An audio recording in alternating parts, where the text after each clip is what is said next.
अल्लाह के रसूल सल्लल्लाहु अलैहि वसल्लम ने फरमाया, अस्सियाम वल कुरान यशफ़ाआन लिल अब्द, कुरान और रोज़ा शफात करेंगे बंदे का। कुरान इंसान की सिफारिश करेगा।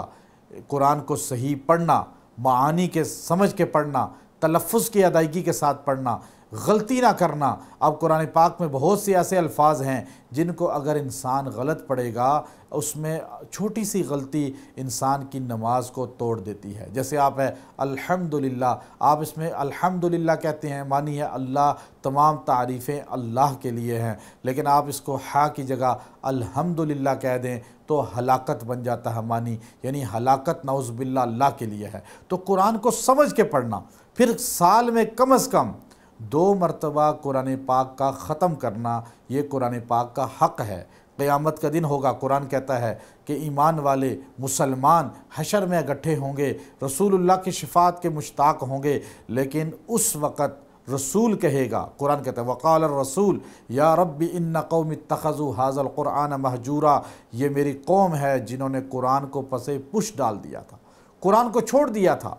तो आज जो मुसलमान कुरान पाक को सिर्फ जनाज़ों के लिए, सिर्फ फौत शुदगान के लिए, बेटी की रुखसती के लिए या अपने किसी परेशानी में खोलते हैं खाली, वो क़यामत के दिन रसूलुल्लाह सल्लल्लाहु अलैहि वसल्लम के सामने शर्मसार होंगे। इसलिए अपने घरों में तिलावत कुरान का एहतमाम करें, रोज़ाना थोड़ा कुरान पढ़ें, लेकिन पढ़ें। जिस घर में कुरान पाक की रोज़ाना तिलावत होती है, उस घर में अहलो अयाल में और माल में कसरत होती है। यह अल्लाह के रसूल सल्लल्लाहु अलैहि वसल्लम का फरमान है। आसमान वालों को वो घर ऐसे चमकते हुए नज़र आते हैं जिन घरों में अल्लाह का ज़िक्र तिलावत कुरान होती है, ऐसे चमकते हुए नज़र आते हैं जैसे ज़मीन वालों को आसमान के सितारे नज़र आते हैं। हदीस के अंदर आता है क़यामत का दिन होगा, एक गुनाहगार आदमी, इतना गुनाहगार कि अल्लाह ताला उस आदमी को जहन्नुम का सर्टिफिकेट दे देंगे, जहन्नुम का ऐलान फरमा देंगे। वो आदमी जहन्नुम की तरफ घसीटा जाएगा तो यकदम एक हसीन व जमील इंसान फ़रिश्तों के सामने आ जाएगा और आकर कहेगा छोड़ दो इसे। फ़रिश्ते हैरान होंगे, ये कौन है? तो वो उस आदमी गुनाहगार को पकड़ के अल्लाह की बारगाह में ले जाएगा, अर्श बरी के साए में खड़ा हो जाएगा और कहेगा या अल्लाह, तू इस आदमी को जहन्नुम से बचा ले, इसका जन्नत का ऐलान कर दे।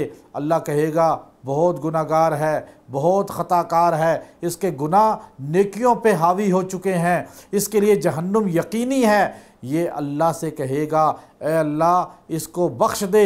अल्लाह कहेगा नहीं, यहाँ तक कि बहस अल्लाह से शुरू कर देगा, झगड़ा शुरू कर देगा।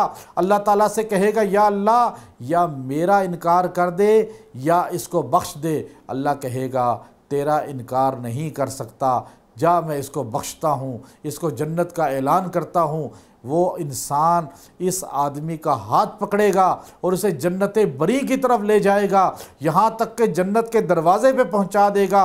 और जन्नत के दरवाज़े पे पहुँचा के जब इसे अलविदा करेगा कि जा जन्नत में दाखिल हो जा, तो ये गुनाहगार इंसान उस हसीन व जमील इंसान का हाथ पकड़ लेगा और कहेगा मेरे मोहसिन, मैं जानना चाहता हूँ तू है कौन? मैंने तुझे पहले देखा कभी नहीं, मैं तुझे पहचानता नहीं, तू मेरा रिश्तेदार नहीं, तू मेरा अजीज़ नहीं, मेरे रिश्तेदारों ने मुझे छोड़ दिया, मेरी औलादों ने मुझे छोड़ दिया, लेकिन तू कौन है जिसने मुझे हमेशा की जहन्नुम से बचाकर हमेशा की जन्नत में दाखिले का सर्टिफिकेट दिला दिया? तो ये उस वक़्त कहेगा उस गुनाहगार इंसान से, ए बंदे, तू मुझे नहीं पहचानता लेकिन मैं तुझे पहचानता हूँ। मैं वो अल्लाह का कुरान हूँ जिसे तू रात और दिन को पढ़ा करता था, सफ़र व हज़र में पढ़ा करता था, मुश्किल और खुशहाली में पढ़ा करता था। तूने दुनिया में मुझे नहीं छोड़ा, आज हशर में मैं तुझे नहीं छोड़ूंगा। आज हसीन शक्ल में कुरान को इंसानी शक्ल में शफ़ाअत का इख्तियार दिया जाएगा और वो इंसानों को जहन्नुम से जन्नत की तरफ मुंतकिल कराएगा। इसलिए आप तिलावत कुरान पाक का एहतमाम करें, अपने बच्चों को कुरान सिखाएं। हदीस के अंदर आता है जो वालिदैन अपने बच्चे को नाज़रा पढ़ाते हैं, जब नाज़रा कुरान बच्चा ख़त्म करता है तो अल्लाह रब्बुल इज़्ज़त ऐलान करते हैं माँ बाप के पिछले सारे गुनाह माफ़ कर दो। जब बच्चा हिफ्ज़ करता है तो अल्लाह ताला उस बच्चे के वालिदैन को 14वीं रात के चाँद की तरह नूर अता फरमाते हैं, और वो ऐसे ताज उनके सर पे रखा जाता है, क़यामत के दिन रखा जाएगा। ऐसा ताज क़यामत के दिन वालिदैन के सर पे रखा जाएगा कि सूरज की रोशनी उसके सामने मानंद होगी। और अल्लाह ताला वालिदैन की मग़फ़िरत कर देते हैं बच्चे के तिलावत की वजह से। इमाम राज़ी ने लिखा तफ़सीर कबीर के अंदर कि एक बंदा सफ़र पे गया, बीवी को वसीयत की अगर बच्चा पैदा हुआ तो उसको आपने कुरान पाक का हाफिज़ बनाना है। अल्लाह करना ये हुआ, बंदा फौत हो गया रास्ते में। माँ ने अपने बच्चे को 3 साल की उम्र में अपने शौहर की वसीयत के मुताबिक मदरसा में दाखिल कराया।